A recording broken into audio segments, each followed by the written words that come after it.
This edition of the Impact Podcast is brought to you by Engage. Engage is a digital booking engine revolutionizing the talent booking industry.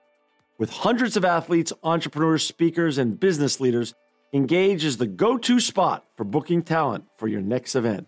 For more information, please visit letsengage.com.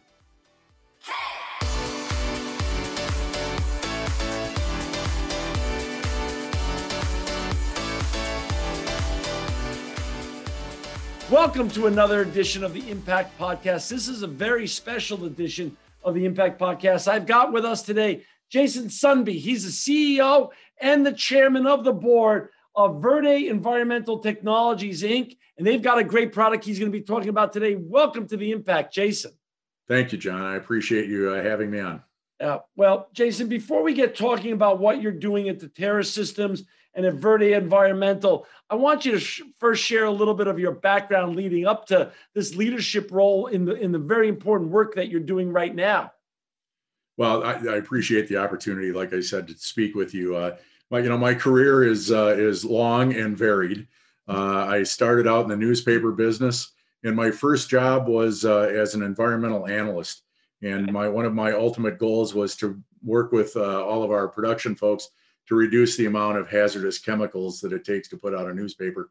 We did that. We went from a large quantity generator of hazardous waste to a conditionally exempt generator.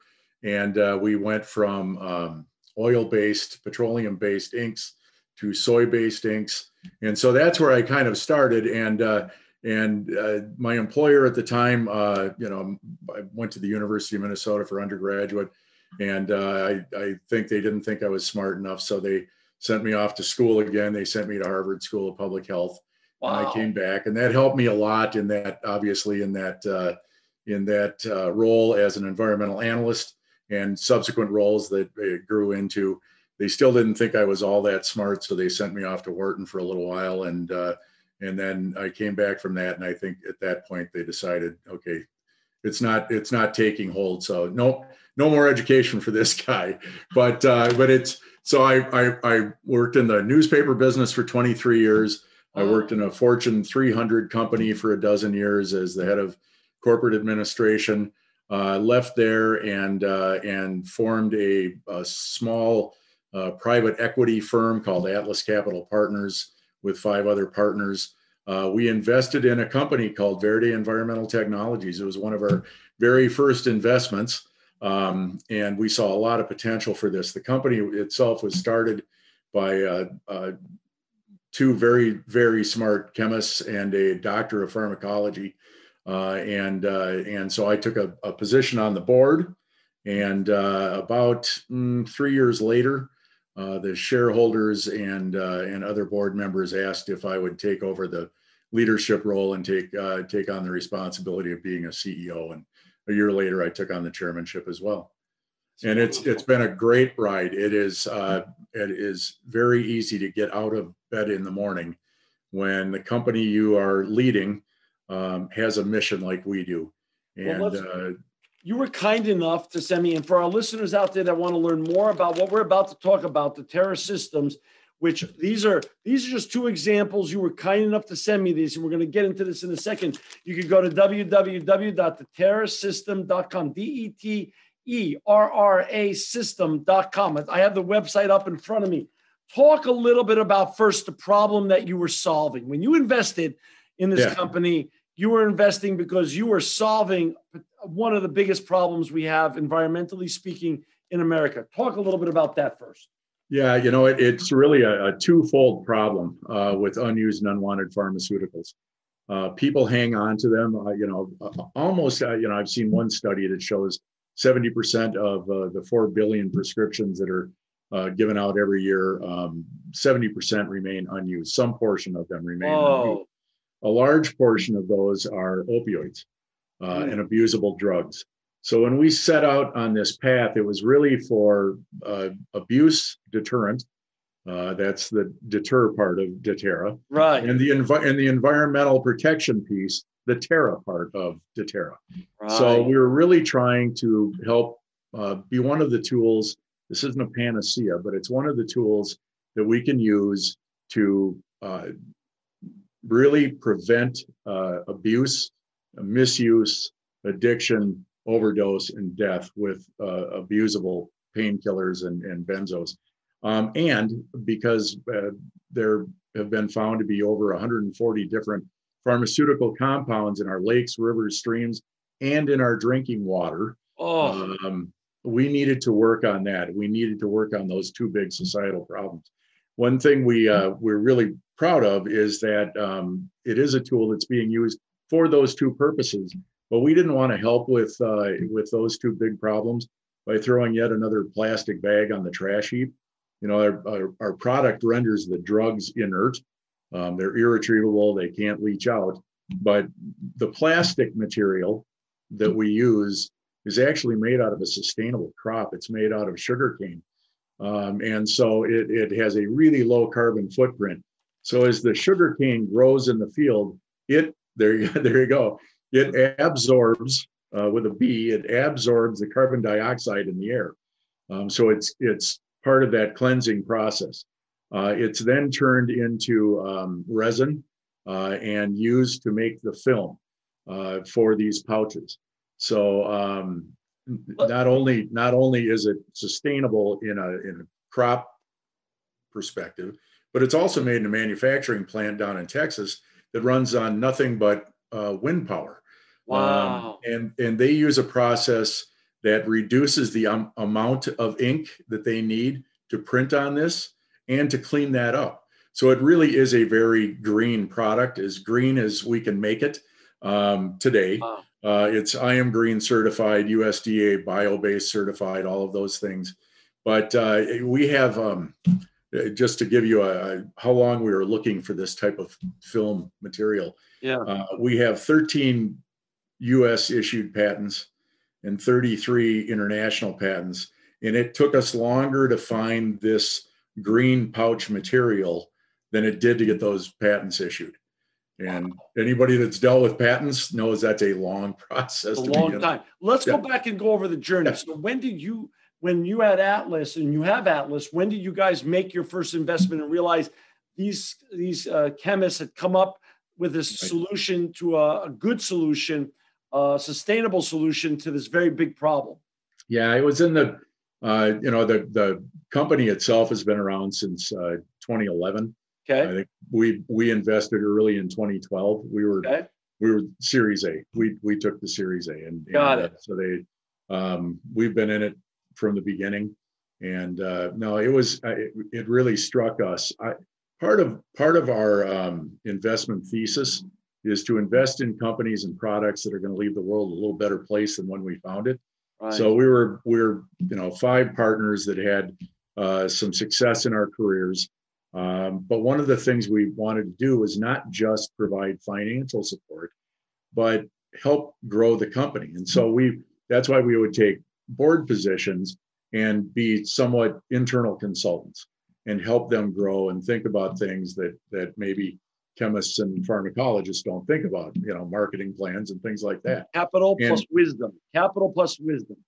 Well, hopefully it's an equal part. I'm not quite sure, but yeah, it really worked out well for us in our portfolio. We have a number of companies like this, but this is really the one that we believe has some huge growth potential. But it's very mission driven. We're trying to save lives and trying to save the environment, and we'll do well while we're doing good. How's that? So, I got it. And so when you invested, how long from time of investment to launch of the product actually?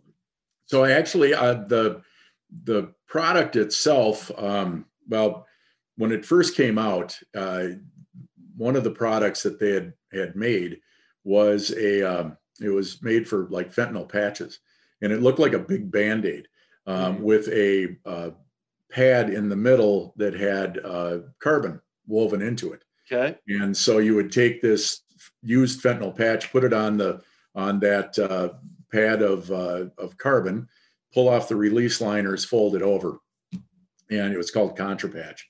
And then early on, we realized that actually putting this carbon in a pouch would do the same thing with the patch And it would also do it with pills, patches, liquids, sublingual films, creams, pretty much any form factor. So we really moved away from ContraPatch and went towards, and the product was first launched as Medzaway. That product, the pouch product, was actually developed under a 2-phase contract with the National Institute on Drug Abuse, part of NIH. So it was a 3-party contract. It was NIDA, it was Verde Environmental Technologies, and it was Mercer University's College of Pharmacy. And we would test different types of activated carbon with different pharmaceutical compounds, psychoactive pharmaceutical compounds. We would do testing, Mercer University would do testing. We would send in those results to NIDA, and of course, they would validate all of that. So that was phase 1, was to prove the science. And that's easy. I mean, that's kind of chemistry 101 early on, right? And the second part was, great, you know what, we know the science works. We know you can destroy these drugs. We know that you can render them inert, but are people going to use it? So we did a usability survey for our NIDA contract, and we distributed through pharmacies actually in the state of Delaware. We handed these out, kind of co-dispensed, as it were, and we'll talk about that too. But co-dispensed these pouches to a certain group of people and asked them to do a survey, and we got great response on the survey. It was in the 20+% range, which is a great response for a survey. Right. And what we found was 96% of those people used it and had no problem using it. So it was ease of use. We had one person that said, "What do I do with the carbon inside?" So we adjusted our instructions and said, "Leave the carbon in." And then we found that an additional 96% of those people used it within 4 weeks. And of those, 47% used it within 24 hours, which tells you 2 things. They do use it, and they had unused and unwanted drugs already in their medicine chest if they were to be able to use it within 24 hours of being given a new prescription. So, so all of this being said, it has, the product itself, the science itself has been proven, and all of that information, all of our test results, our survey data. We've also had multiple, I think we're up to 5 or 6 right now, independent studies written up either in JAMA Surgery, JAMA Pediatrics. Mayo Clinic has done a study on it. And those all hang out on our website.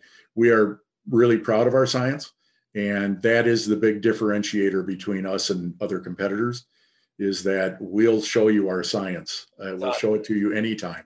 So your transparency is second to none. For our listeners and viewers who just joined us, we've got Jason Sundby. He's the CEO and chairman of the Terra. You can find the Terras System at www.theterra, system.com. Drug activation system. So when did you actually go to market, and was it B2B first or B2C first, or both? It's actually mainly a B2C and a B2G, so business to government. We started down the consumer path, but realized that in the midst of this opioid crisis, that trying to get consumer awareness of not only a new product, but a new market, right? Nobody really talked about deactivating and destroying their unused drugs. It's like trying to boil the ocean. And in the middle of that crisis, you needed to boil the ocean in 15 minutes. So we followed it back to who are the people that are impacted the most by this crisis? Well, that's payers. That's the healthcare systems, the pharmaceutical manufacturers, the distributors, everyone in that healthcare side. We really looked at and sell to anybody that touches pharmaceuticals, from those manufacturers, distributors, healthcare systems, and I can get into a little more information on that if you'd like, down to pharmacies, to law enforcement, and then ultimately the people that help clean this problem up on the back end, the coalitions and the folks that are trying to end this problem. So we've sold into every one of those market segments. We've sold to Mallinckrodt Pharmaceuticals. I'll just give you a few marquee names. We've sold on the distributor side. We sell to Amerisource Bergen, and we've sold to Cardinal Health and McKesson. On the healthcare side, we sell to Cigna and Express Scripts, Mayo Clinic. We've sold to Cleveland Clinic. We all the way down. We're partners with the National Hospice and Palliative Care Organization. They use it for end of life, and we sell into big pharmacies, regional pharmacies. We've sold to the DEA. We are endorsed by the DEA Educational Foundation and by CADCA, the Community Anti-Drug Coalitions of America. We're really proud of this. We're endorsed by those two, CADCA and DEA Educational Foundation. We're endorsed by letter from them. We're the only product, both have been in existence for about 30 years, and we're the only product of any type, of any kind.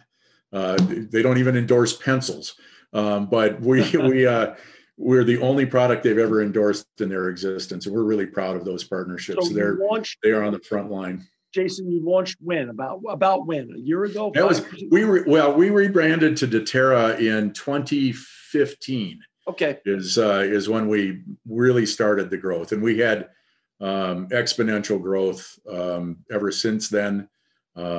It's gone from being a low 6-digit company to being in the 8-digit companies, and we're a private company, so I don't divulge all that information. Right. But we've done that in 5 years. We're really proud of that. If you're you're not only highly educated and have a tremendous career behind you, but you're an entrepreneur at heart as well, beside an investor. So if this specific journey was a baseball game, are we in the top of the second inning or the bottom of the sixth? Where are we right now? Well, as far as accomplishing our mission, of getting unused and unwanted drugs out of people's homes, you know what? We're leading off of first. Got it. We're in the top of the first. Okay, we're in the top of the first. I mean, we've sold enough product now, if used at capacity, to have deactivated over, I believe the last number I saw was over 600 million dosage units. Let's talk about it. So this is, you sell this to someone and they take it home with them, or it comes to their house. Or it's delivered to them, given to them. Right. Yep. So how does it work? Explain, like what I would rip the top open and what do I do? Yep, absolutely. I have one as well. Good. So, and that's it. If you look at the back, there are 3 really easy steps. It seems really easy, right? Yeah.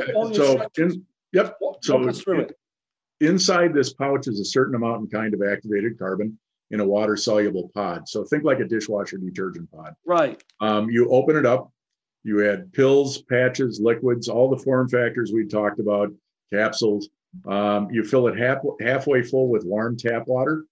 That opens up that pod of carbon and it dissolves the pills and the capsules. You leave it open for about 20 seconds for the air to come out of the carbon. It's extremely porous. Okay. You zip it closed. It's got a double Ziploc device on the top. You shake it a couple of times and you throw it in the household trash. And again, through that process of adsorption, the molecule of the drug is bound onto the surface of the carbon. It's an electrical bond, and it can't be back extracted. It can't be broken. You can't wash it out, so it won't leach out in a landfill. It's unabusable and irretrievable at that point. And so again, with the green pouch that we use, it really is a very, it's a environmentally friendly way of getting rid of your unused drugs. Given that we're in the top of the first inning, which is just amazing and wonderful at the same time, do you also have dreams and visions with your board and with your team to take this to Asia, South America, Europe, and other parts of the world? Because I assume this problem is huge around the world. It is, and that's a really good question. We already sell in some parts of the world. You have to remember, 80% of the 80% of the opioids that are prescribed in the world in the U.S. Oh, that's discouraging. Right. We don't like pain here. Yeah. And we're pain averse, I guess, is the nomenclature. But so we wanted to start in our country, start in the U.S. And grow up from there. We're having conversations in Canada. we've shipped to Guam, we've shipped to Germany, and a lot of it's through the DoD. The DoD generates, unused drugs, and those laws in Europe and certainly on Guam are very strict about what you can do with them. And so it's easier to ship our product there and deactivate them on the spot than it is to ship the unused drugs back here and try and deal with it a different way here. So yes, our vision is global, without a doubt. Talk a little bit about, I know you have the Gone for Good campaign Right. and the SAFE project that are coming up in April. Talk a little bit about those for our listeners and our viewers, Jason, please. Yeah, SAFE Project is a great group. They're a not-for-profit. They were founded by Sandy and Mary Winnefeld. So Sandy he's a 4-star admiral. He was the vice chair of the Joint Chiefs of Staff. And Sandy and Mary unfortunately lost their son to an opioid overdose. He had gone through treatment a number of times. They believed he was clean and on the right path, and they dropped him off at college. 3 days later, they got a call, and parents' worst nightmare, finding out that their son had died. But he started with opioid painkillers and moved down that path. Once he couldn't get those anymore, he'd moved on to harder drugs. But very smart kid. And again, this is illustrative. If this can happen to that family, it can happen to anybody's family, and it does. So they formed SAFE Project. We formed a partnership with them. They run the Gone for Good campaign, and we've done two iterations of it now in 2020. And we're coming up on April again, where people go to their website and they will put in their address, and we'll mail them in a pouch. Actually, I've got one right here. I'm never too far from these, by the way, as you can tell. Yeah. But so we'll mail this out. So it's a pouch with some educational material on SAFE Project, and it'll go straight to your home. Oh, that's wonderful. And yeah, they're great folks to work with. And in April, you also have the RX Drug and Heroin Summit. Can you talk a little bit about that as well? Right. We've been participating in that for about 6 years. This year, we're sponsoring a panel discussion. We have a number of really, really good people that have great experience. So just so I get them right, I'm going to read this off. But of course, the presentation, the panel discussion is called "Opioid Abuse Starts at Home: How an At-Home Drug Deactivation and Disposal Campaign Can Effectively Fight the Crisis in Your Community." And the panel is made up of our partners, people that have done this work and have handed out to Terra. So the University of Houston, Community for New Direction in Columbus, Ohio, CADCA, again, the Community Anti-Drug Coalitions of America. And it's moderated by the Honorable Mary Bono. People might recognize that name. Mary was a 15-year congressperson from California. Right. She's on our advisory board, and she's also the chairman of the board of CADCA. Oh, that's wonderful. Yeah. That'll be a good one for your listeners if they're interested to tune into. Yeah, that's wonderful. So the RX Drug and Heroin Summit, we'll make sure that's up on our website when we post this show. And, Jason, we're coming out of this COVID-19 tragic worldwide pandemic. From all the people that in business, government, healthcare, law enforcement, has there been an uprise during this very anxious and difficult period in opiate use, which then means there's a greater need even for your product more than ever before? Absolutely. And again, it's another very unfortunate statistic. But during this pandemic, what have we asked people to do? Shelter in place, go home. Right. They're not sure whether they're going to have a job or how that job's going to work. They've got kids at home that they're trying to teach and fulfill their responsibilities at work. And so it leads to some despair and a loss of hope. They're very uncertain about the future. And what do people do when they have despair? They look for outlets. They self-medicate. And some people go to the liquor cabinet. A lot of people go to the medicine chest. And those unused and unwanted opioids that are sitting in there are a really easy target, not only for the people in your home, but for the people that come into your home. So this last kind of rolling 12 months, the number of opioid overdose deaths has risen from 70,000 in 2019. This last 12 months, it's up somewhere around 82,000. Wow. And it looks like it's going higher than that. So the importance of getting these drugs out of your home has never been more important or timely than it is right now. Jason, is there going to come a day soon where, like out here in California, we have Rite Aid and CVS and Walgreens? Will I be able to go into any of those great brands and just find this on the shelves there soon? Yeah, you know, one of the things that we're really working on, and there's some really good legislature in a few states, but it's the idea of co-dispensing. We have examples. Mayo Clinic in a few of their facilities actually co-dispense to Terra. Twin City Orthopedics, which is the 5th largest orthopedic surgery group in the country, co-dispenses and has for about 4 or 5 years.